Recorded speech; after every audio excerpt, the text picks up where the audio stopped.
സംവിധായകൻ രഞ്ജിത്തിന് മുൻകൂർ ജാമ്യം. കോഴിക്കോട് മാങ്കാവ് സ്വദേശിയായ യുവാവിന്റെ പരാതിയിലുള്ള കേസിലാണ് മുൻകൂർ ജാമ്യം അനുവദിച്ചത്. അഭിജിത്ത് മുഴക്കുന്ന് ചേരുന്നുണ്ട് വിശദാംശങ്ങളുമായി കോഴിക്കോട് നിന്ന്. അഭിജിത്ത്, പ്രതിഭാഗത്തിന്റെ ഏതൊക്കെ വാദങ്ങൾ പരിഗണിച്ചാണ് ഇപ്പോൾ കോടതി ജാമ്യം അനുവദിച്ചിരിക്കുന്നത്?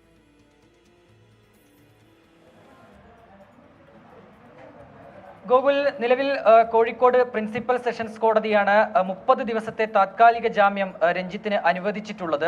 നേരത്തെ ഈ പറഞ്ഞതുപോലെ തന്നെ മാങ്കാവ് സ്വദേശിയായ യുവാവായിരുന്നു രഞ്ജിത്തിനെതിരെ ഗുരുതരമായ ആരോപണങ്ങൾ ഉന്നയിച്ചത്. സിനിമയിൽ അവസരം നൽകാമെന്ന വാഗ്ദാനങ്ങൾ ഉൾപ്പെടെ നൽകിക്കൊണ്ട് ആദ്യം കോഴിക്കോട് ഒരു ഹോട്ടലിൽ വെച്ചും പിന്നീട് തുടർന്ന് ബാംഗ്ലൂരിലുള്ള ഒരു ഹോട്ടലിൽ വെച്ചും തന്നെ ശാരീരികമായി പീഡിപ്പിച്ചു എന്നുള്ളതായിരുന്നു യുവാവിന്റെ പരാതി.